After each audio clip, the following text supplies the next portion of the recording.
Sejam muito bem-vindos ao AgroScale, o podcast que está apresentando uma nova forma de aprendizado aos profissionais do agronegócio.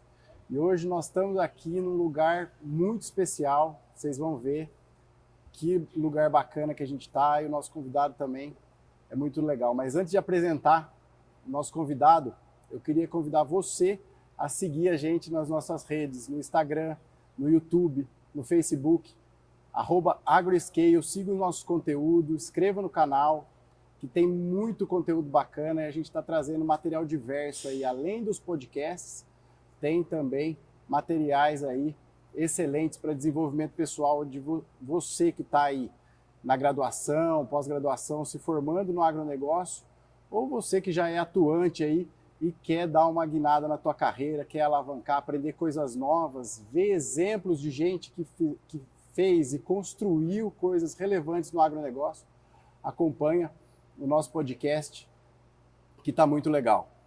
Então hoje eu estou aqui, vocês já notaram que o cenário está diferente, né? A gente não está no estúdio, a gente está no Rancho Churrascada, em Espírito Santo do Pinhal, aqui dentro do restaurante do Rancho, que Espírito Santo do Pinhal é um dos novos polos turísticos do estado de São Paulo e do Brasil, e o Felipe que está aqui, ele enxergou isso, que além dos inúmeros negócios de sucesso que ele tem, das visões dele de negócio dentro do agro foi o Rancho Churrascada aqui, que a gente está aqui, que é uma concretização de todo esse projeto, vocês vão escutar essa história.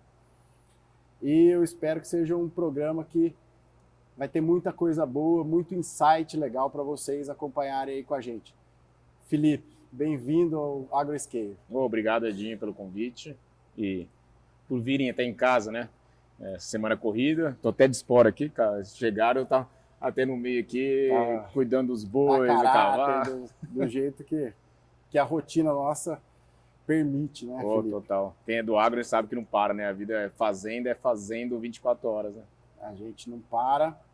E assim, às vezes eu procuro mostrar um pouquinho da rotina minha na fazenda dentro do perfil do Instagram, porque as pessoas não têm dimensão do que é a fazenda, né? Totalmente, é. E agora eu vou apresentar o Felipe formalmente, porque ele tem um currículo bastante extenso e ele é um fato muito legal dentro do AgroScale, que eu achei que a gente tem trazido pessoas que construíram a carreira dentro do agronegócio. O Felipe, apesar de ter uma origem dentro do agro que ele vai contar pra gente, ele deu uma volta, uma descolada do agro, fez uma carreira de sucesso e, coincidentemente, lá na frente as duas estradas se cruzaram de novo, né? Sim, com certeza. Então aqui, ele começou a carreira profissional onde tudo indicava que ele trabalharia no agro, né? E aí então o Felipe é um ex-peão de rodeio, quase agrônomo, que aí é a ruptura dele no agro. E ele começou a trajetória profissional como recepcionista e concierge das redes hoteleiras Intercontinental, Meliá e Blue Tree. Depois ele entra, por acaso, no mundo do entretenimento. Trabalhou como planner, social media, CRM, atendimento produtor em projetos de grandes marcas como Nike, General Mills, Ambev, Nextel, Mitsubishi, Associação Brasileira do Angus, JBS e outras marcas. Aí, em 2005, ele cofunda a antiga agência FAS, que atualmente é a agência Memo, também de eventos, né? Sim. E atendia clientes como em eventos Nike 600K, Häagen-Dazs, Mix Music, House Chip, até agora nada de agro na sua trajetória. Zero. Totalmente capital. Fora, capital, São Paulo, focado aqui no outro negócio. House Chip, o primeiro evento transatlântico no Brasil, a gente tem um monte de evento aí, né, transatlântico. Hoje. Helvetia Polo Day, o Winter Festival de Gramado e muitos outros. Em 2009, cria a agência Halt, que une pessoas e marcas, fidelizando clientes, produtos e criando um controle ao comportamento do consumidor. E ainda tem espaço para criar mais coisa quando surge a holding uma a uma. Não é isso? Exatamente. Criada com mais 8 sócios, que eu achei essa história, acho que foi a primeira vez que eu ouvi teu nome, foi num podcast que um dos seus sócios deu no G4. O Bruno. O Bruno. Isso, que foi muito legal, assim, ele contar a estrutura da empresa, bem bacana. Né? E agora ele se dedica ao Núcleo Churrascada, que engloba os projetos Rancho Churrascada, onde a gente está, o Festival Churrascada, que teve eventos aí no mundo inteiro já, né? E diversos eventos no Brasil, né? E os restaurantes Fazenda Churrascada e o Carreta Churrascada, que até pouco tempo atrás fazia parte do grupo. Exato. Né? Mas que foram sucessos absolutos aí, capitaneado pelo Felipe. Então já deu para ver que a conversa aqui vai render bastante assunto, bastante insight, aprendizado aí. Quem não tem papel, caneta, pega o gravadorzinho e vai aproveitando, porque tem muita coisa para aprender. Felipe, vamos começar lá do começo. Do começo, né? Conta pra gente da onde você veio, como começou a tua história, dessa primeira parte aí do agro aí na sua primeira parte da carreira. Bom, eu nasci em 78. Minha família, parte, né, da minha família, vamos falar, 75% da minha família mora e vive em São Paulo. Outros 25% são agropecuaristas. Essa parte mora ainda, né, na região de Severina, onde meus pais se alocaram também. Na época que eu nasci, meu pai era superintendente da Cutrale, indústria de suco de laranja. E a gente morava numa fazenda, vizinhos eram vizinhos dos meus tios, e eu acabei nascendo, enfim, na fazenda. Eu só não nasci em Severina, porque Severina não tinha maternidade, e acabei nascendo em Bebedouro, que era a cidade mais próxima. Então ali, a minha base vem ali da fazenda, juntamente com os meus tios, que na época meu tio era o presidente até do Mangalaga Paulista. Então eu vivi muito essa questão do cavalo, da época do suco da laranja, né, da plantação de suco de laranja, e depois gado e produção de cana. Então, e aí depois futuramente, esse meu tio em 96 ou 95, ele comprou terras no Maranhão para plantação de soja.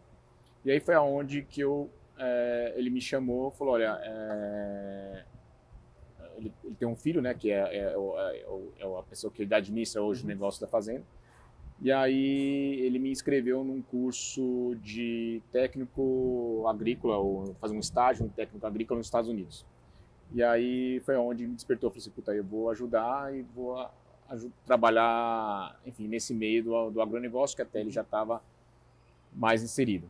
E aí acabei indo para os Estados Unidos, trabalhar, né, nesse programa. O programa chama International Farm Aid Association, né, que é IFAA, que é um projeto sediado hoje, eu não sei exatamente hoje, mas ele tinha sede em São Francisco, e ele tinha uma parceria muito grande com a escola agrícola em Pompeia, da Jato. Então, todos esses meninos, enfim, que se formavam na escola agrícola ou estavam prestando o primeiro ano de agronomia, eles tinham esse programa que basicamente você ia para uma fazenda, ou grande parte fazenda nos Estados Unidos, para fazer, vamos falar, essa formação, né? Terminar de formar. O intercâmbio de tecnologia, aprender um exatamente, até porque ela estava muito à frente. Muito à frente naquela época. E aí voltava, é onde eles se formavam aqui, e eu acabei pegando essa carona e entrei nisso para ver, falar, puta, deixa eu ver se é realmente isso que eu quero da minha vida. E aí, por conta dessa fazenda de grãos lá do Maranhão, eu me inscrevi nesse projeto para ficar ali no Corn Belt, nos Estados Unidos, para aprender nessa tecnologia de plantação, colheita, até que na época, aqui no Brasil ainda não existia, mas lá, na época, em 96, já existiam as colheitadeiras John Deere com tudo GPS. Então, americano lá, enfim, quem não conhece, americano lá, o fazendeiro é ele mais um, mais dois, assim, no máximo, né? Sim. E tudo é tudo tecnologia. Você aperta um botão, a fazenda roda inteirinha. Então, e aí eu fui lá para aprender essas técnicas de colheita, plantio e tal. Mas o programa, eles tinham umas pegadinhas, e eu acabei caindo numa fazenda de gado leiteiro em Wisconsin. Não sei para quem conhece, o Wisconsin bem mais ao norte, né? é o norte, vamos falar. Uma região bem fria. Como se fosse, vamos falar, o sul do Brasil, o Rio Grande do Sul do Brasil é o Wisconsin americano, tanto é que a base deles lá a grande maioria é alemã. Sim. E no inverno lá dos Estados Unidos, né, principalmente no Wisconsin, é muito rigoroso, então a gente trabalha 6, 7 meses do ano ali onde tem, eu falar, ainda o sol ou dá para trabalhar, e depois é neve pura. Então eu ralei que nem gente grande, né? Era 16, 17 horas por dia, sem dia de folga, ordenhando ali 300, 400 vacas leiteiras, e eu e mais um, e é isso. E aí até que eu falei, cara, puta, para, não aguento mais, eu me inscrevi para ir no Corn Belt e tal, e eu quero ir no Corn Belt aprender de grãos. E aí, depois de 6 meses, né? Então, o estágio era 6 meses numa fazenda. Uhum. Aí você parava um mês, fazia um seminário em uma das universidades americanas, que a gente fez um seminário em Iowa. Sim. E aí depois eles me jogaram nessa fazenda no Corn Belt. Só que a fazenda que eu caí no Corn Belt, que era uma plantio de milho, o cara era um dos grandes criadores de quarto de milho. Aí eu caí lá e eu falei assim, peraí, deixa eu... Agora, o que eu trabalhei muito lá, aqui vai virar meu hobby. Eu acabei ficando na parte da criação. Sim. Em vez de eu ficar na roça, eu falei, não, minha opção era ficar na criação. E aí eu acabei, logicamente, virando o cara que limpava a cocheira, tratava dos animais e tirava o pulo do cavalo. Então, assim, o trabalho sujo. Trabalho sujo, aquele trabalho da cozinha que vai... o lavador de cozinha. O trabalho do estagiário. Então a gente sente na pele, isso é legal no começo da carreira. E aí, enfim, aí fiquei trabalhando, então o cara amansava, né, os cavalos no redondel, né, na guia, e eu era a primeira pessoa a montar no cavalo. Aí então eu montava no cavalo para tirar o pulo do cavalo. Aí eu ficava ali mais de 1, 2 semanas montando, e aí o cara que já era treinador, ele tocava o negócio. E fazia a parte suja, que era limpar a cocheira e tal. Só que a fazenda também eles eram grandes produtores, eles tinham 3 garanhões muito renomados no Western Pleasure. Sim. E um dos garanhões que, enfim, tinha uma genética extremamente agressiva, que você vinha na mordida violenta, era um leão. E toda vez que tinha que mexer nesse animal, tinha que jogar um dardo anestésico para ele acalmar, até para fazer coleta, ou para tratar dele. E o dono do rancho foi mostrar o cavalo para não sei quem lá, enfim, entrou na baia, o cavalo deu uma manotada nele, jogou ele na parede, eu não estava do lado, né, mas escutei o barulho, bem, e aí eu fui olhar, eu estava limpando a cocheira do lado, né, e lá é barracão, né, um barracão fechado, climatizado, enfim, eu saí correndo, olhei assim, quando eu vi, ele estava no chão, tendo convulsão, né, tendo aqueles espasmos, e aí eu entrei para puxar, entrei na cocheira, o cavalo estava aqui, eu entrei na cocheira para puxar, na hora que entrei para puxar, o cavalo catou na minha cara aqui, arrancou essa parte aqui da minha face, né? E aí dali foi onde na época eu tinha 18 anos, eu fiquei rebelde, eu falei, puta, agora eu sou vamos falar, o Shrek. O cara tá sendo uma parte do rosto. Ser uma parte do rosto, 18, eu falei, puta, agora já era feio, agora fiquei feio 2. Né? E aí, enfim, foi aquela briga judicial para questão de pagar a cirurgia, enfim tal. E aí eu voltei pro Brasil. Aí eu tinha entrado na faculdade, eu já tinha entrado na faculdade aqui, eu tranquei para fazer esse programa, pra fazer o estágio. Saiu da faculdade. E aí quando eu voltei, eu falei, cara, foda-se. Só que aí, como eu já estava montando lá nos Estados Unidos, tirava os pulos do cavalo, eu falei, cara, vou entrar no rodeio de touro e seja o que Deus quiser. Se é para morrer, se é para beber, tá na mão de Deus. Totalmente rebelde. Só que naquela época tinha um rodeio universitário, que era o Cowboy Forever. Sim. E para você montar o Cowboy Forever, você tinha que estar matriculado em uma faculdade.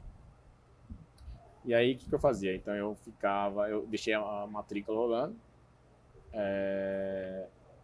Durante 6 meses, eu podia trancar 6 meses, né? Eu tinha que cursar 6 meses, trancar 6 meses. E aí eu fiz isso.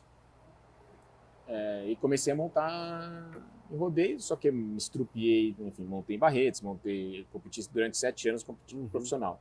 Só que eu ia nessa ida e vinda, né? Porque nesse meio tempo minha família era contra, eu falei assim, puta, eu não quero o filho vagabundo montando em rodeio, né? E aí eu fui para São Paulo. Eles falaram assim, putz, você vai morar com teus avós, enfim e tal. Fui para São Paulo. Só que eu não tinha skill nenhum para trabalhar na capital. Eu falava, puta, eu era completamente o moleque do campo. Só que a única coisa que eu sabia era falar o inglês. Então, daí ali eu consegui entrar na recepção de um hotel 5 estrelas, e aí eu trabalhava à noite, né, na madrugada, e foi onde eu comecei a desenvolver essa parte da minha profissão de hospitalidade e recepção. E aí eu acabei mudando aí eu larguei, como eu estava lá em São Paulo, larguei a agronomia. E transferi o agrônomo para o turismólogo. E aí acabei fazendo turismo. E aí, de novo, também eu trancava a faculdade, vinha para o rodeio escondido, aí vinha para São Paulo. Você continuou uma época ali no rodeio e cursando faculdade de turismo, então? Cursando faculdade. Minto, aí no primeiro momento eu fiz publicidade. Cursei 6 meses de publicidade e tranquei. Aí depois, como eu estava no hotel, aí eu falei, vou agora mudar para turismo. Aí eu transferi o meu curso para o turismo, né? Legal. E foi assim, cursando 6 meses, trancando 6 meses, cursando 6 meses. Bacana. Não, acho muito, muito interessante essa fase, porque você tem várias fases durante esse período, Sim. né? De começar a faculdade, vai para os Estados Unidos, volta, para a faculdade, rodeio e tal, porque muita gente nessa juventude aí define uma coisa e fica meio... Mas a vida fica meio em dúvida, né? Sim. Se eu vou fazer isso e seguro, e às vezes foca. E você mostra que você teve várias oportunidades, você conseguiu transitar muito bem entre elas e foi mudando, até você encontrar ali o que realmente fazia sentido naquele momento para você, né? Então isso eu acho muito legal dessa tua história. Eu fui virando camaleão, né? Eu tô ali, eu ia me adaptando, eu tinha que me adaptar, né? E aí eu já estava meio que desmamado dos meus pais, então assim, ou eu vivia ou morria. Então era mais ou menos isso. E São Paulo, né? São Paulo é briga de gente grande, né? Então ali o negócio também é feio. E, enfim, aí depois trabalhei durante foi de 99 até 2004, trabalhei em hotel. E aí também uma vida, quem trabalha em hotel, né, vida de final de semana, eu também não tinha muita vida social e por ordem de Deus, eu acabei fazendo alguns freelancers em evento, né, principalmente ali na região de Indaiatuba, no Elvésia, que acontecia os eventos de polo. E meus amigos, meus vizinhos e amigos lá da região lá de Severina eram jogadores de polo. E aí acabei conseguindo fazer essa questão do freelancer em evento. E aí é onde eu cheguei, falei assim, puta, é um negócio realmente que eu gosto, que eu tenho, enfim, esse gosto por criatividade. E aí fiz um curso na Itália em 2004 de planejamento de evento. E aí fui para lá para a Itália, fiz esse curso, aí voltei para o Brasil e comecei a trabalhar numa agência de publicidade e evento. E aí falei, puta, é isso que eu quero. E aí dali meti a cabeça e, enfim, tenho até hoje, né, a agência, que é o grupo hoje, o Grupo Uma Uma. Então, desde final de 2004, começo de 2005, foi onde eu comecei essa minha trajetória no mundo do entretenimento. Não, legal demais. Eu acho que a gente veio até conversando no carro sobre as oportunidades de carreira, né? E hoje eu enxergo o agronegócio, hoje ele abriu um leque de oportunidades para quem quer trabalhar, porque não é igual naquela época em 96, 96, até antes disso. Aliás, até muito depois disso, o agronegócio sempre foi muito fechado, era carreira para agrônomos, zootecnistas, veterinário, lá, veterinário às vezes entrava numa ponta, era muito agrônomo, zootecnista. Hoje ele abre essas oportunidades e assim, e quebra um monte de paradigma, e eu acho que a tua história é justamente o inverso, porque a gente está tentando trazer as pessoas da cidade para trabalhar no agro e você é um cara do agro, um cara do interior, um cowboy que foi para a cidade e se embreou no meio da publicidade e propaganda, que é um mercado totalmente assim, muito urbano. Sim. Né?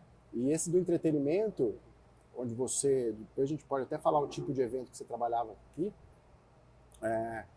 são eventos urbanos de empresas, como empresas que eu citei aqui, que tem pouquíssima relação com a agro. Zero. Né? E eu acho isso uma grande oportunidade. Você falou um negócio legal, São Paulo, ela te dá uma amplitude de oportunidades, mas se você não souber explorar também, você está perdido lá dentro. Ali, sim. Do mesmo jeito que você fica, sei lá, você tem chance de ter muito sucesso, você tem chance de ter muito fracasso lá dentro. Exatamente. Você se dá muito mal. Ali é briga de gente grande, né? Então, assim, você tem que pedalar todo dia e pedalar forte, porque senão te atropela. E foi o que eu fiz, né? Eu pedalei o máximo que eu conseguia. Como eu tinha esse know-how que eu aprendi nos Estados Unidos, trabalhando 17 horas em dia sem folga, né? Sem nada, eu falei, puta, cara, agora medo de trabalho eu não tenho mais. E aí que eu falo, né? Eu acho que o problema do brasileiro ele é muito preguiçoso e tem medo de trabalhar. Acomodado em certo momento, né? E o que é o contrário do americano. O americano, os caras ralam de verdade. Por isso que eles são tão, enfim, bem... Você acha que esse foi o teu grande aprendizado nesse período nos Estados Unidos? Sem sombra de dúvida. Perdeu o medo de fazer as coisas? Perdi o medo de trabalhar. O que a gente diz na linguagem popular é meter a cara e fazer acontecer. É aquela tal coisa, falar, puta, não, hoje é sábado e domingo, sextou, né? Meio-dia. Né? Cara, não existe isso lá. Meio-dia é hora, né, filho? Meio-dia é hora. Sexta-feira, come sábado, alguma coisa, engole alguma coisa e vai trabalhar. Né? Exatamente. E aí eu enxerguei, falei assim, puta, cara, perdi esse medo. E até eu falo, eu me tornei workaholic, sem querer ser workaholic, mas eu peguei gosto no trabalho. Então, graças a Deus, eu sempre, depois de lá, logicamente, eu gosto de trabalhar. Então, eu gosto de colocar a mão na massa.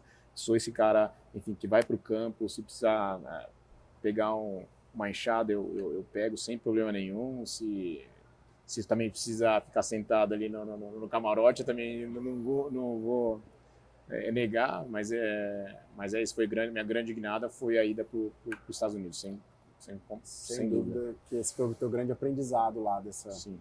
Eu acho que isso é uma característica importante, porque a gente fala, tem muita gente no agro que gosta muito dessa parte de trabalho, que gosta de ir para curral, gosta de ir para o trator, mas às vezes não tem tanta habilidade de sentar numa mesa de reuniões ou ficar planejando alguma coisa ali durante dias, ou até às vezes você planejar uma safra você precisa de semanas. Claro. Né? E você deve ter trabalhado muito nessa parte. Eu vi no teu currículo você trabalhou sempre como estava envolvido ou com operações ou com planejamento dentro das empresas. Sim. Né? Então você acha que essa tua facilidade com esses aprendizados que você veio trazendo te facilitou isso e foi uma habilidade que você desenvolveu? Eu sou aquariano, né? Aquariano, a gente fala que o aquariano está anos-luz na frente, assim, eu sempre tive essa vontade de pesquisar, de saber, sei lá, o que é a tendência, o que está por vir, o que está acontecendo, o que o público quer. Eu sempre fiz muita pesquisa, então eu acho que assim, às vezes a gente faz uma coisa da nossa cabeça e fala, puta, eu gosto de água com limão. Mas espera aí, você gosta de água com limão, né? Isso não significa que todo mundo gosta de água com limão. Então, antes de eu colocar água com limão, eu vou a campo, eu gosto de pesquisar, gosto de entender, gosto de escutar. e realmente realizar aquilo que o pessoal quer e aquilo que, enfim, eu pesquisei. Então, porque senão é ficar dando tiro na água, né? Você começa a ficar correndo atrás do rabo, enfim, eu não, eu gosto de ter vamos falar, a linha de chegada lá na frente, eu saio correndo e quero chegar onde eu realmente planejei com sucesso. E nessa tua parte, quando tua família te manda para São Paulo, né? Você vai para lá, você vai trabalhar e tal, sem muita perspectiva. E as oportunidades foram surgindo para você ali, de acordo com o que você fazia. Sim. E você tinha um objetivo, falar assim, não, eu quero sair daqui e construir a agência, ou foi não, naquela época, isso aqui me serve, eu vou usar, isso aqui me serve, eu vou usar. Naquela época, a gente é muito novo, né? Tipo, eu tinha, na época, se não me engano, 25 anos, um pouquinho mais, 26, 27. Então a gente não sabe muito bem o que a gente quer. Ali eu tinha que ganhar meu dinheiro, meu sustento, né? O ponto de partida. Exatamente, para pagar minha balada, para pagar minha saída lá com as namoradinhas, enfim. Então Sim. Eu tinha, ou se eu quisesse viajar, enfim, lógico. Então ali, naquele momento, era me sustentar. Uhum. Logicamente, depois que eu vi que o evento era uma coisa que eu realmente gostava, aí sim eu falei assim, puta, agora eu vou trabalhar para ter a minha agência. E aí foi o que aconteceu. Quando eu comecei em eventos, né, eu trabalhei junto com uma agência e deu 6 meses, enfim, ralando tanto que o cara me convidou para ser sócio dessa agência, que era a antiga FAS, né, que tanto é que era outro nome e virou FAS. Tanto é que o F do FAS é de Felipe. Que nós éramos 3 sócios, era Felipe, André e Cetrac, que era o terceiro sócio. E aí, enfim, eu falei, puxa, eu tô começando a colher os frutos daquilo que eu planejava. Sim. E aí foi quando eu falei, agora vai. E aí, 3 anos depois, a gente acabou vendendo a agência. E aí eu sabia que realmente era aquilo que eu queria. Uhum. E aí eu, com os outros 3 sócios, né, que é o Bruno, o Dado e o Guga, é onde a gente montou a Halt, né, que hoje faz parte do grupo 1 a 1. Então eu sempre ia ali, eu já tinha um planejamento do que a gente queria, aonde a gente queria, e graças a Deus hoje a gente já conquistou isso aí, tudo que a gente planejou lá atrás. Sempre montando, sempre planejando. Depois desse primeiro momento que o negócio aconteceu, Sim. que caiu na tua mão ali por oportunidade, lógico, que você buscou. Que eu vi que era uma coisa que era factível, que estava se tornando realidade. Eu falei, agora eu vou acelerar. Agora a gente vai planejar e vai fazer as coisas acontecerem. Certo. Então conta, acho que eu mesmo sou muito curioso, né, com esse mundo do entretenimento aí corporativo, dessas grandes... Quais são essas características do negócio e que você depois veio trazendo de lá até chegar no Festival Churrascada? Conta um pouco dessa história pra gente. Principalmente quem está no evento, então você tem que ter muita criatividade, então muita inovação. Uhum. De novo, né, em cima de tendência, em cima de comportamento de consumo, comportamento das pessoas. Então a gente lida ali hoje com empresas como a Diageo, né, Ambev, iFood, Amazon, Mercado Livre, enfim, são algumas das contas mega empresas referências aí, algumas né? contas que a gente tem hoje dentro do nosso portfólio. Então às vezes o cara quer lançar um produto ou quer desenvolver algum lançamento. Cara, a gente está falando com a Amazon, o que mais tem em termos de tecnologia e futurista no mundo. Então a gente tem que realmente desenvolver uma ação ou desenvolver um produto para os caras, cara, lá na frente. Completamente tendência, a gente tem que lançar isso. Então foi onde eu consegui trabalhar bastante essa questão dessas minhas características. E aí, mexendo, enfim, nasceu a Churrascada, que foi justamente também, nasceu de uma pesquisa, que em 2013 nós fizemos uma pesquisa bem grande, de comportamento, de tendência do consumidor, principalmente para o público final de eventos. Eu falo público final, não é empresa, grande empresa, mas sim pessoas que compram o convite, tá? Então, não é um B2B, vai ser um evento B2C, vamos falar assim, isso, que é para o consumidor mesmo. Exatamente, consumidor final. E aí foi onde a gente começou a fazer a pesquisa para entender que tipo de evento que o público ali gostaria de ter no momento. Porque, vamos falar, os nightclubs, né, as baladas, as boates, já estava uma decadência. Então a gente teve grandes boates em São Paulo, mas já estava começando a fechar. Falou assim, puta, falou, peraí. Que ano que foi a churrascada mesmo? Só pra a primeira foi em 2015. 2015 a primeira. Isso. E aí a gente começou a ver que as boates estavam fechando, já estavam começando a ter festas particulares, então o comportamento já estava mudando. Já estava mudando o comportamento da turma do rolê, vamos falar da juventude aí, do pessoal que estava saindo. Mas de uma forma geral, assim, eu falo do rolê porque era uma coisa que eu tinha na minha idade, então aí era uma coisa mais próxima. Mas eu falo o comportamento, enfim, a gente sabe, né, comportamento muda a cada ano.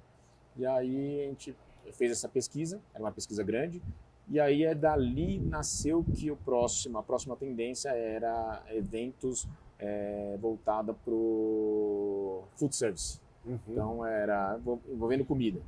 Então logo depois, isso foi 2013 essa pesquisa, logo depois era mais ou menos no final de 2013, começo de 2014, começou a febre do food truck. Então era food truck para lá, era praça de food truck, enfim, virou essa modinha, todo mundo entrando no food truck. Mas falou, cara, daí de novo, a gente não queria ser mais do mesmo, né? Então a gente queria sempre ter um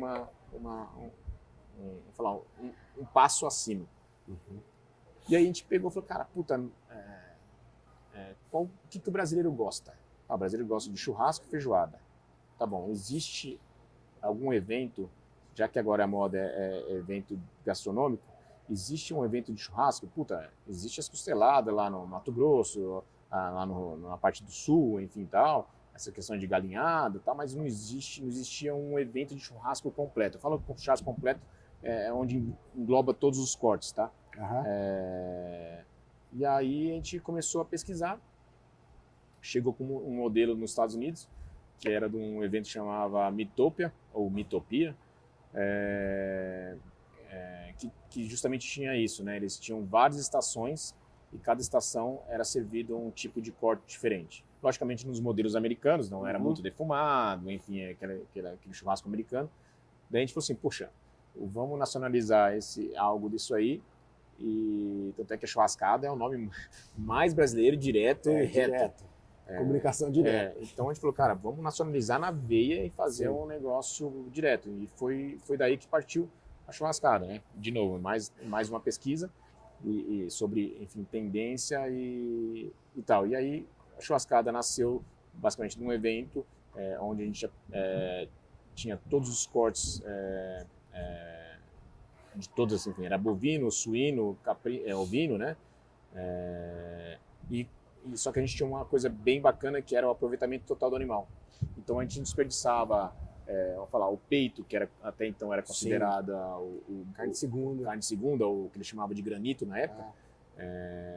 A gente falou, não, a gente vai achar uma forma de mostrar para esse público que esses cortes são bem aproveitados. Principalmente na época, nem se falava, né? Que logicamente agora veio os nomes gourmetizados, né?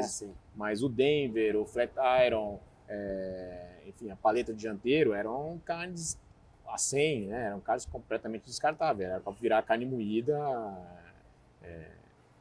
hambúrguer também. Sim. E aí a gente conseguiu mostrar que não, eram carnes até... Hoje você for em açougue aí, você vai achar o Denver no mesmo preço, até mais caro que uma picanha, né? Que até então o brasileiro só comia picanha, fraldinha, alcatra, maminha e... A rainha do churrasco era a picanha. Depois da picanha era só o traseiro, né? Ali esse aproveitamento era o traseiro. Do meio para frente era carne de segunda. E aí não, foi onde a churrascada veio com esse conceito de ensinar o brasileiro a comer o animal por inteiro. E aí nisso... com a churrascada, né, a gente valorizou, né, o circo como um todo. Então o assador, né, o assador que era um cara que ficava numa parede para trás, ele se matando numa churrasqueira. a gente trouxe o cara para frente e mostrou e deu valor para ele. O açougueiro também, que é aquele cara lá que ficava com o aventalzão brancão, né, com as 7 léguas brancas, tudo cheio de sangue, e a gente criou um cara totalmente, tanto é que se você aqui na região eu não conheci tantos, mas você vai em São Paulo, você vê açougue lá, que é como se fosse uma joalheria, né? Sim. Então a gente trouxe também falar, profissões, a gente engrandeceu profissões diferentes. E aí fora o evento churrasco, né? Que aí surgiu diversas... E eu vou mais longe, assim, esses dias, eu estudando um pouquinho para vir aqui falar com você, embora a gente já se conhecesse, eu fui escutar algumas coisas, e eu vi uma referência que o Roberto Barcelos fez sobre o ACDC, sobre o antes da churrascada e depois da churrascada. Que eu acho que muda realmente o comportamento do consumidor com relação à carne. Né? Muda o mercado já estava querendo mudar naquela época, tinha pouca coisa, referência de... Na época era boutique de carne que chamava. Isso, E aí a gente teve vamos falar, eu acho coisas já. A gente teve a grande felicidade também de casar justamente com o lançamento da Swift Black, que era, vamos falar, uma das primeiras linhas de carne premium, né? Então, que eles já estavam trabalhando justamente isso, né? Deixar o animal, que era um animal de commodity, para trabalhar um animal de primeira qualidade, onde, de novo, né? Todas as carnes que a gente fala que não existe carne de segunda, existe o animal de segunda, né? O animal de primeira, você vai poder comer todas as carnes ali de uma forma totalmente... Uma qualidade muito boa. Enfim, não tem carne dura. E aí a gente teve essa felicidade da churrascada ter justamente nesse time perfeito, com até a Swift Black na época foi a nosso patrocinador master. E dali se desenvolveu, né, essa questão da produção de animal de primeira qualidade, né, a carne de primeira qualidade. Né, então... E eu acho que você, falando agora, contando a história, a gente já trabalha nesse setor há muitos anos também. Eu trabalhei um pouco antes com carne de cordeiro, então já era uma carne um pouquinho mais prime, vamos falar assim, uma carne um pouco mais gourmet. Então a gente eu já vinha um pouco mais escolado disso daí, e a carne bovina era commodity. Sim. E aí tinha esses movimentos um pouquinho antes da churrascada, surgiu acho que ali o feed em São Paulo já existia, o Debete. Não, o Debete foi depois. O Debete nasceu dentro da churrascada. O açougue dele também. Isso. A casa, né? E aí você falando do interior, eu já fui ligando algumas referências, porque isso aí muda não só em grandes redes e grandes centros. Se eu falar para você que hoje, lá em Anaurilândia, que é onde a gente tem o confinamento, uma cidade de 7 mil habitantes dentro do Mato Grosso do Sul, eu tenho um açougue que o cara tira, ele escolhe a carcaça no frigorífico, uma carcaça ou 2 por semana, e corta cortes nobres e não sobra. Você tem que ligar para ele e encomendar para ter. Então ele vai lá, ele tira o bife ancho, ele tira o porterhouse, ele tira o prime rib, ele tira short rib, ele tira Denver. Então assim, você está no interior do Brasil e é um movimento que começou assim, se popularizou a partir da churrascada. Acho que isso é muito legal, né? E até o próprio ancho, né? Vamos falar, hoje o ancho é uma das carnes mais referências, que até na própria fazenda churrascada, que é o restaurante que a gente lançou, o ancho vendia, acho que ele quase o dobro da picanha. Então, e antigamente era o contrafilé, né? Era o carne do dia a dia. Então... O contrafilé nosso era de ponta a ponta, a peça inteira. Você não subdividia ele, né? Então, assim, para a gente ver a evolução realmente do consumo, né? Então, e é bacana. E é isso, a churrascada veio com esse propósito de trabalhar essa tendência aí de consumo da carne do churrasco. Legal. Conta pra gente assim, porque a churrascada no fim, ela começou como festival, sim, né? E depois você foi puxando vários braços aí, como se fosse um hub de eventos churrascada. Também, né? A gente sempre tem que ter vou falar, a água tem que vir batendo na bunda pra gente ir criando. Mas eu sempre fui inquieto, né? Tentando, porque com a churrascada veio outros 100 eventos de churrasco. E aí a gente sempre fala assim, puta, como a gente era, vamos falar, o precursor do negócio, a gente não podia ficar para trás dos outros. Então a churrascada sempre tinha, todo ano, lançar alguma coisa. Essa era a nossa meta lá dentro. E aí, final de 2019, entrou a pandemia, né? Na verdade, começou, né, lá fora, na China, Europa e tal, no final de 2019, e nisso ligou um alerta pra gente. A gente ligou um alerta, e aí eu fiz uma viagem de insight de um mês para os Estados Unidos para entender, falei, deixa eu lá pesquisar, porque lá o negócio já era um pouco mais evoluído, deixa eu lá pesquisar e voltar. E aí voltei, deu 2 meses depois, lockdown, né? Todo mundo travado, o evento não podia, e eu com a agência de evento, né? Era meu ganha-pão, era totalmente evento. E aí eu falei, caraca, e agora o que eu vou fazer? Enfim, tem que desdobrar, até porque se eu parar o evento, se eu morrer aqui, vamos falar a rede social, que a gente sempre trabalhou 100% apenas rede social, a gente não fazia anúncio, não fazia nada, porque a gente queria fazer uma coisa bem orgânica, realmente quem gosta da gente vai comprar, quem não gosta, enfim, não interessa. Então era 100% orgânico ali. E aí morreu. E aí eu falei, daí de uma hora para outra, eu falei, cara, eu tenho que me mexer aqui. E aí, qual foi a minha primeira ideia? Eu falei, olha, já que todo mundo está em casa, e ali, enfim, tinha os deliveries, né? Os deliveries estavam acontecendo, e estava acontecendo também a construção civil não tinha paralisado, né? Não tinha paralisado a construção civil, não tinha paralisado o delivery, né?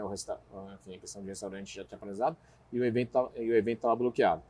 Aí, no primeiro momento, eu falei assim, puta, vamos jogar. E aí, conversando com o pessoal do governo ali, eles falaram assim, Felipe, se espelha na Europa, a gente está com um delay de 2 meses em relação à Europa. Se a Europa afrouxar alguma coisa, daqui 2 meses vai afrouxar no Brasil. E aí, ali para eles, ali, enfim, logicamente a conversa lá, ele falou assim, o restaurante vai ser a primeira coisa que vai ser liberada nesse termos de nas flexibilizações que tinha naquela público, época, né? Daí a gente falou, cara, vamos jogar a churrascada para dentro de um restaurante. E aí nisso, e aí a gente começou a construir a Fazenda Churrascada, que era lá no Morumbi. Enfim, a churrascada foi criada em cima totalmente das normas, né, de liberação. Então é espaço aberto, amplo, mesa 2 metros de distância uma da outra, 10% da capacidade total, que era, naquela época era o que podia ser aberto. Então, e a gente escolheu um lugar que tinha 8 mil metros quadrados. Então, 8 mil metros quadrados, se você for contar na proporção, né, que é 2 a 3 pessoas por metro quadrado, a gente está falando em 24 mil pessoas. 24 mil pessoas, 10% são 2.400 pessoas. Então eu falei, cara, então pelo menos aqui então a gente está. Eu consigo colocar 2.400 pessoas, enquanto os outros restaurantes que não tinha essa projeção, né? Então basicamente os outros restaurantes, vamos falar, 95% são restaurantes em lugares fechados. E aí também só podia, a primeira flexibilidade ia ser lugares abertos ou o máximo calçada, né? E aí falou, cara, vamos sair na frente. E aí foi o que aconteceu. A gente saiu na frente porque a gente tinha todas as normas, a gente podia colocar mais que 100 pessoas, enfim. E aí virou aquele hype do negócio, todo mundo puta, fazendo churrascada, e o negócio virou, né? E aí nesse paralelo, enquanto né, que a gente abriu em agosto de 2020, antes da abertura do restaurante, né, que ainda não tinha sido liberado, né, a gente criou o clube de assinatura. Então, o que eu fazia? Eu montava uma caixa com cortes de patrocinadores, era uma caixa surpresa, o cara comprava, né, entrava nesse clube de assinatura, ele comprava, ele recebia a caixa em casa, e aí eu pegava um chefe, que eram chefes da churrascada, e ele online criavam receitas decupando toda a caixa. Então ele ensinava você a fazer todos aqueles cortes que estavam na caixa. E aí aquilo foi um bruto de sucesso, que enfim, o cara não tinha o que fazer, ali ele fazia um curso, né, ele ganhava o curso de graça, e tinha uma caixa ali para ele fazer uma coisa diferente, a não ser ficar lá vendo televisão, assistindo Netflix, enfim, vendo, enfim, a mulher cozinhar, enfim, e tal. E aí foi um dos produtos que a gente conseguiu desenvolver nesse meio. Enfim, aí depois veio a abertura, enfim, tal, começou a desenvolver o restaurante, começou a desenvolver o restaurante. E aí eu tinha muito pedido de catering, né? Puta, faz o meu casamento, faz o meu festa de final de ano, ou aniversário, enfim, tal. Só que o movimento lá em São Paulo era um movimento muito grande. A gente atendia lá por média de mês 30 mil pessoas. O negócio era absurdo. Cara, eu não tinha braço, não tinha tempo para falar, puta, beleza, vou separar aqui uma churrasqueira, um caminhãozinho, uma coisa para criar um catering, né? Falei, cara, o negócio tá rolando aqui, não tem como. E aí, numa dessas viagens para os Estados Unidos, eu fui num campeonato de barbecue, um campeonato de barbecue lá, não sei quem já viu também nesses History Channel, tem uma sériezinha, né? O que o cara é? O cara lá nos Estados Unidos, ele nasce para competir, como qualquer competição, o cara é competidor de barbecue. E aí, o que ele faz? Ele tem uma caminhonete truck lá, com um trailer adaptado, ele pega esses trailers de cavalo, né? E adapta numa churrasqueira e viaja aos Estados Unidos competindo nas competições, né? E aí eu olhei e falei, caralho, cara, vai solucionar o meu catering, vai ser isso, e eu vou criar uma coisa diferente do que já existe. Legal. De um lado, de novo, voltando para minha raiz, que eu sempre quis voltar para essa minha raiz, já começar a criar um pezinho lá. E aí eu peguei uma RAM, peguei aqui, minha ideia foi onde que eu acabei conhecendo, enfim, caí em Pinhal. Eu fui em São João da Boa Vista, o nosso amigo Matheus Volvo. Desenvolvi esse trailer, que era um trailer de cavalo, onde eu peguei e desenvolvi um trailer para ser uma churrasqueira gigante móvel, né? Legal. E aí montei a carreta churrascada daí, para atender justamente esses eventos agropecuários, rodeio, equestre, enfim, os casamentos, mais vamos falar, western e tal, e empresas do agronegócio. E aí, enfim, basicamente foi isso, né? Eu acho muito legal na tua fala inteira aqui a gente buscar sempre esse senso de oportunidade tão aflorado, né? Que você tem, eu acho que provavelmente seja a cultura do grupo. Sim. De vocês, que vocês estavam no momento que muita gente desistiu e desesperou com a pandemia. Teve gente que precisou encontrar saída. A gente tem algumas histórias como a de vocês, assim, trazendo esse senso de oportunidade, estando sempre atento para o que está acontecendo e não acomodando no sucesso que está. É aquilo, né? O limão tem que fazer a limonada, né? E você já vindo com o sucesso do festival, com o sucesso dos outros eventos, a pandemia ninguém sabia até quando, se ia durar um mês ou 10 anos, né? Naquele momento era um limbo. Sim, ia e voltava, né? Ia e voltava, e a gente não sabia. Vocês desenvolveram uns negócios muito bacanas e eu acho que não foram negócios pontuais, foram negócios que perduraram, né? Porque depois a fazenda não ficou ali nesse período. Não, ela expandiu bastante. Sim, né? Aí depois dali a gente abriu Brasília, Curitiba, Campinas, Campo Grande, e aí a gente abriu um spin-off que era que também, de novo, né, lá no restaurante, muita gente, que a gente atendia muita família. E aí chegava a família completa lá, sempre tinha um vegetariano ou uma pessoa que não comia carne vermelha. Você não tem um peixe, não tem um salmão, não tem nada? Sim. E aí, enfim, quem trabalha com comida sabe que a gente não pode colocar um peixe numa grelha de carne que senão dá a contaminação cruzada. E aí, fora o gosto, né? Que depois quem comer, então a gente falou, cara, não tem como. Infelizmente não tem como. A gente consegue fazer o vegetal lá, lá que a gente tem um cardápio bem bacana em cima do vegetariano, mas o peixe a gente não conseguia. Mas era muita gente pedindo. E aí foi quando a gente falou, puta, vamos então abrir uma churrascada só de frutos do mar. E aí era muita gente, já que você falou, era muita gente mesmo, com pesquisa e não muita gente que falou assim, 3 pessoas pediram, assim, não, muita gente está pedindo, né? Então é um negócio que você vai firme. Exatamente, tem que ter um mínimo uns 20% ali que a gente criar um bolo, porque senão é aquilo, né? 2 pedem, vão fazer, mas 2 pedem não significa não é um público. Né? E aí a gente desenvolveu a Churrascada do Mar, que é um restaurante, fazenda churrascada, só que voltada 100% para frutos do mar, né? Então é tudo grelhado. E é isso, né? E aí até falando um pouco depois do Matheus, eu acabei caindo aqui em São João da Boa Vista, né, para fazer a carreta. E aí nessas indas e vindas para acompanhar o processo de montagem, enfim, tal, acabei conhecendo aqui Espírito Santo do Pinhal, e sem querer vim conhecer essa propriedade onde a gente está hoje. É uma propriedade que estava, meio largada e tal, e os donos tinham se mudado para o Goiás e estavam aceitando a proposta.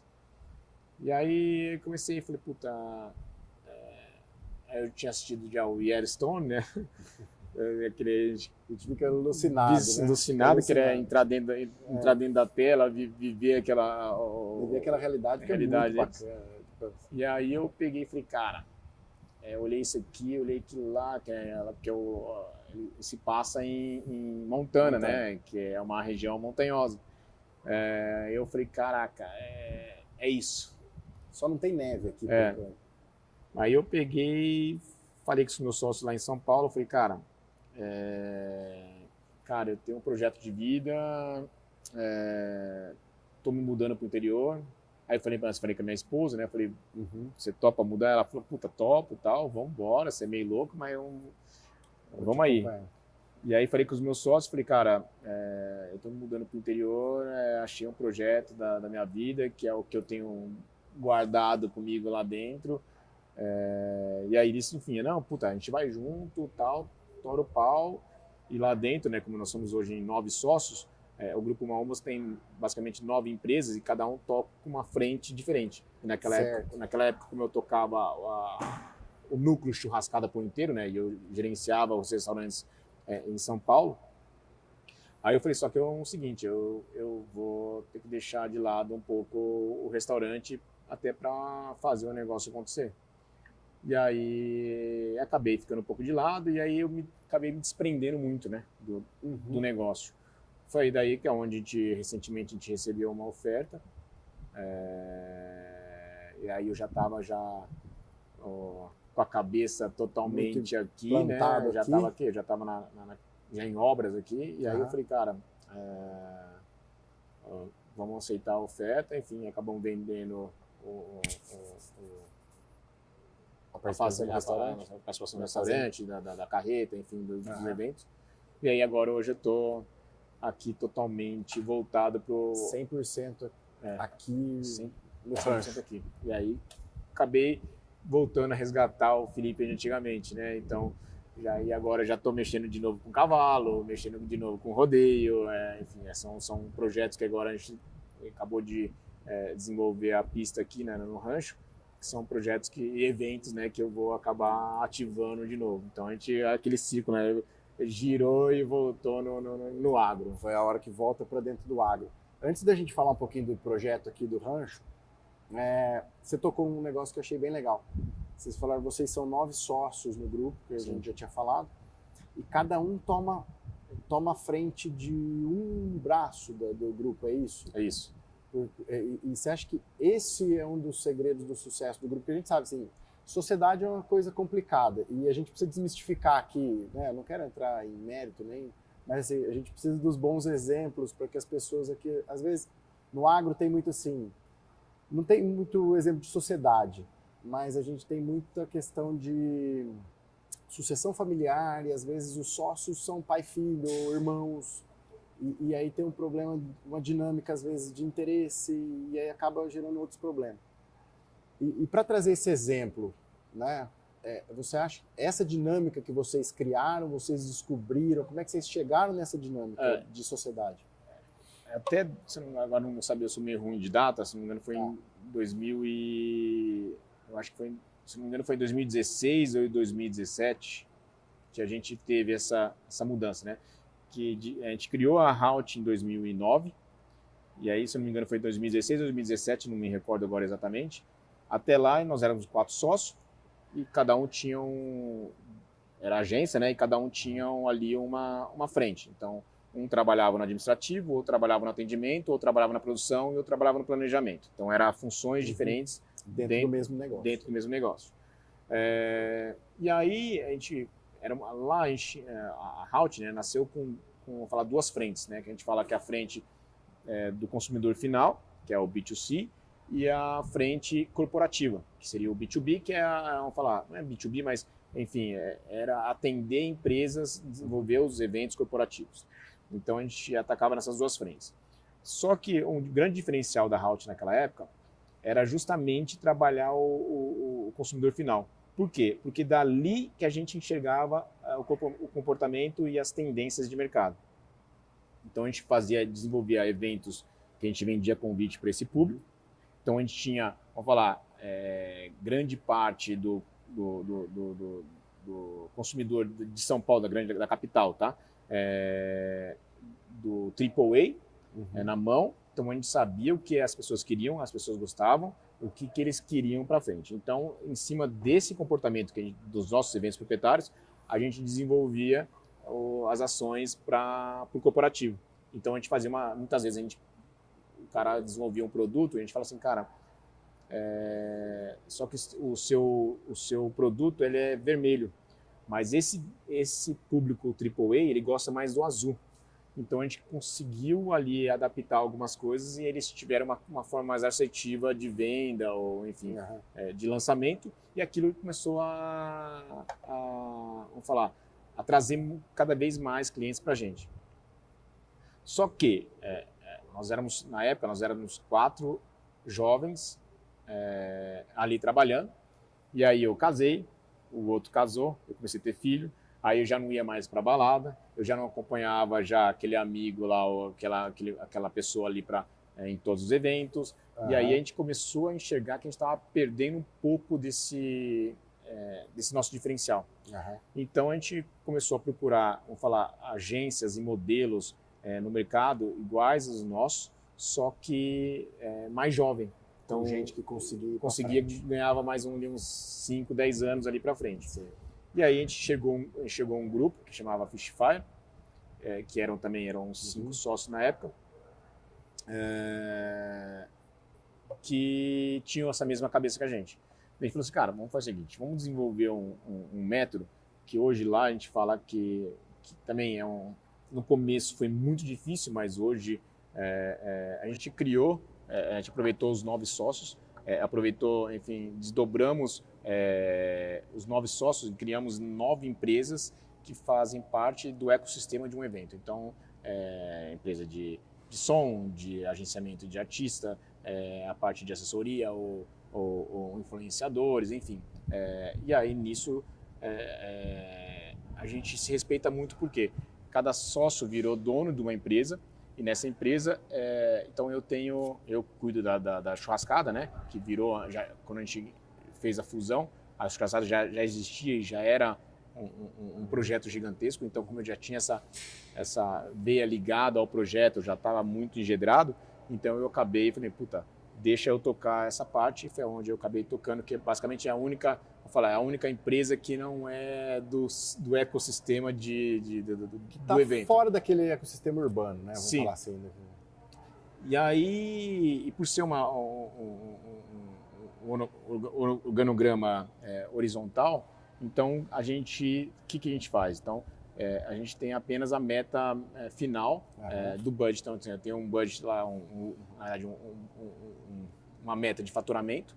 E aí, se eu bater a meta de faturamento, lindo, maravilhoso. Se em 2 anos eu não bater a meta de faturamento, aí sim, os outros sócios podem dar pitaco sobre o projeto do outro. Então, porque uma coisa está errada e aí a gente consegue. Enquanto isso não estiver acontecendo, eu sigo a vida normal. Se eu quiser pintar isso aqui de amanhã de azul, da minha responsabilidade, é por conta e risco. Então a coisa flui muito mais rápido, né? O negócio vai muito mais rápido, mas é uma loucura, né? Quando eu chego, bato nas empresas, os caras falam, como assim 9 sócios? Vocês nunca arrancaram, bateram no outro, enfim, nunca teve um arranca-rabo? Rolo, né? Eu falo, graças a Deus não, porque a gente se respeita e cada um, vamos falar, tá no seu quadrado, né? E tem o seu barco para tocar. E gente muito competente entregando resultado, né, Felipe? Porque a gente lá atrás a gente era muito, vamos falar, unido, e a gente acabou pegando pessoas que tinham essa mesma cabeça nossa. Então, isso que foi deu muito certo no... Mesmo propósito, a mesma cultura. Sim. E conseguiu trabalhar dessa forma. Exatamente. Não, que legal, cara. E esse é um segredo, porque é difícil, né? É difícil. Mas vamos lá. Então conta pra gente agora, qual que é um pouco mais desse projeto do Rancho Churrascada, né? Que a gente tá aqui, um lugar incrível. Quem não veio tem que vir, tem que conhecer, porque Pinhal, além de tudo, uma região linda e a nova fronteira do turismo brasileiro. Né? Do enoturismo, né? Do enoturismo, e vai parar aqui na Churrascada, que o Felipe vai contar pra gente agora um pouco mais desse projeto. Bacana. Enfim, de novo, né, a Churrascada foi a minha grande inspiração aqui da Churrascada, foi o Yellowstone, né, no projeto, no conceito de projeto.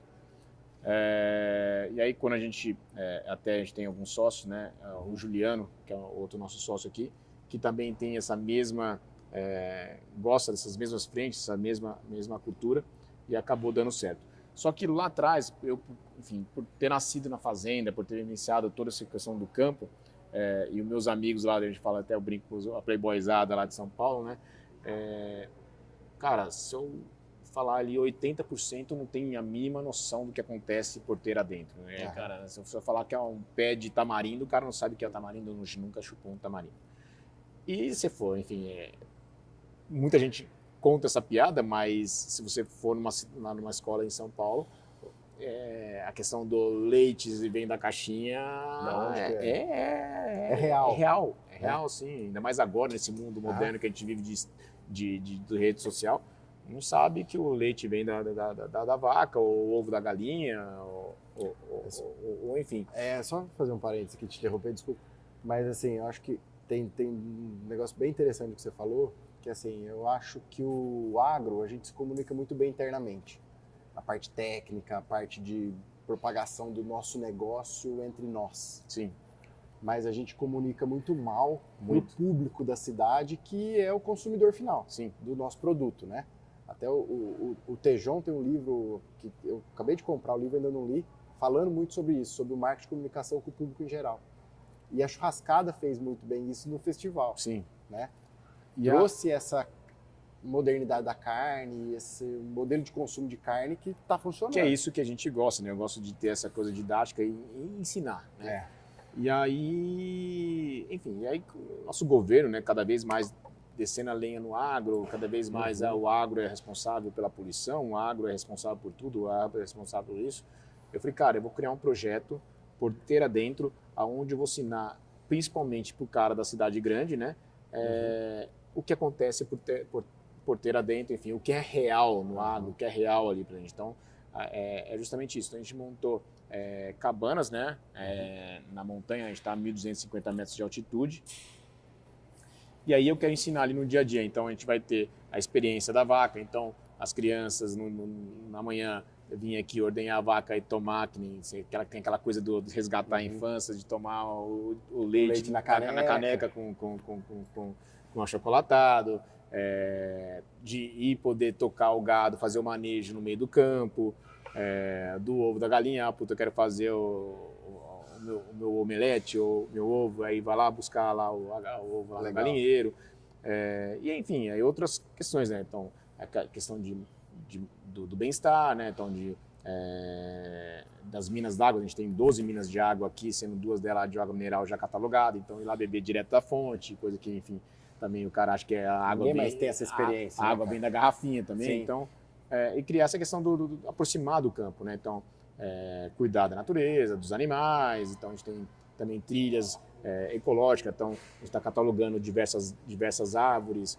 mostrando essa árvore é tal, a característica é tal, então, além disso, e logicamente trazer aquilo da churrascada, que é o serviço completo do restaurante dentro da comida do churrasco, né? E aí agora também, por Pinhal ser uma cidade agora que está desenvolvendo muito forte a questão do enoturismo, então ter essa experiência em cima voltada para o vinho e para o café, que também já é tradicional. Então a gente tem plantação de vinho aqui, de café, a gente tem 7 variedades de café, Então a gente quer criar essa experiência do cara vir mostrar que café não é aquele café que você compra no pozinho e é tudo igual. Então a gente mostrar que são várias variedades de café e cada variedade tem um gosto diferente, tem uma característica diferente, enfim, e a mesma coisa com vinho. E aí para ajudar é a questão do equestre, né, do mundo equestre. Então a gente montou pista de treino onde eu quero trazer treinadores dos Estados Unidos, enfim, até brasileiro, para dar clínica, que é aula de diversas modalidades. Legal. E os rodeios, né? Então, trazer os meus rodeios. Voltar à origem aí com o rodeio dentro de casa. Não vou montar mais, né? Logicamente, não tenho mais nem idade, nem físico para montar, mas eu ali, pelo menos, ali, cuidar da Mas dá para curtir, né? Dá para curtir o rodeio. Que legal, cara. Não, e é um ambiente muito, muito bacana, muito gostoso. Até eu vou contar para vocês, outro dia a gente estava viajando e a Catarina, minha filha de 10 anos, ela entrou no carro e a Karina, minha esposa, trabalha com culinária. Sim. Então a gente sempre que viaja vai em restaurante, a gente experimenta prato, eles experimentam ingredientes, eles até identificam alguns já. Eles gostam bastante. Aí outro dia a Catarina, a gente viajando, acho que a gente estava indo para São Paulo até. Aí a Catarina falou assim, mãe, qual que é o seu restaurante favorito? Aí eu disse, putz, Catarina, tem tantos, né? Aí a gente devolveu a pergunta para ela, falou assim, onde que ela quer se chegar com isso? Aí ela falou assim, o meu favorito é o rancho churrascado. Catarina, você também não é bobo. E aí eles acabaram vindo na semana passada. Vai ganhar um hambúrguer de graça aqui. Tá vendo? Mas é um lugar bem legal, cara. Você tá de parabéns. E aí a gente vai chegar indo pro finalmente aqui. Eu queria te fazer uma pergunta que se você olhar para trás nessa sua trajetória, ou quando você embarcou para os Estados Unidos, né, no avião, se você parasse aqueles 5 minutos para pensar na tua vida, você imaginaria que você estaria hoje, quase 30 anos depois, com tudo isso construído, tendo percorrido esses diversos cenários aí tão diferentes na tua carreira. Você imaginou isso? Cara, que sua vida seria assim? Sinceramente não, até porque lá atrás, né, quando eu fui para os Estados Unidos, eu tinha uma cabeça muito fechada, né, cabeça de brasileiro, então ali foi onde foi minha guinada. Tinha, enfim, tudo que eu queria, vamos falar, filhinho de papai, era aquela questão e tal. Eu jamais ia achar que eu ia conseguir desenvolver meus negócios, até falar assim, puta, graças a Deus, eu acho que assim, os Estados Unidos para quem tiver oportunidade, enfim, até para trabalhar, eu acho que é uma grande escola, né? Eu acho que é um grande diferencial. E graças a Deus eu tive essa oportunidade e hoje eu tô aqui sem medo de meter a mão na massa e fazer acontecer.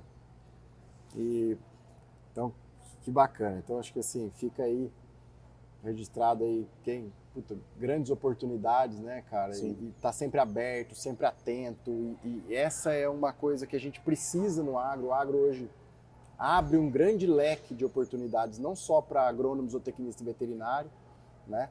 Mas para pessoas que trabalham com diversas profissões. Porque as fazendas estão se tornando empresas, né? Muitas delas, aqui no caso do rancho, tá no nicho de entretenimento, trazendo informação, que é aquela comunicação do agro para o público de maneira geral, para o consumidor final, que é o consumidor urbano. Então a gente tem diversas oportunidades aí para quem quiser conhecer o agro e para quem quiser conhecer essa trajetória. Nós estamos aqui com essa história do Felipe, que é incrível. E eu queria te agradecer, Felipe, por receber a gente aqui no rancho, por topar participar e contar essa história muito bacana. Até os mosquitos aqui ligou as luzes, né, no meio do mato, assim. Fazenda. Os mosquitinhos atrapalhando aqui. Essa é a realidade do agro, né? A gente gosta de contar isso aqui. Mas obrigado aí você por terem vindo, até deslocado até aqui, por convite, né? É uma grande honra para mim, até abrir e contar um pouquinho da minha história aí para todos.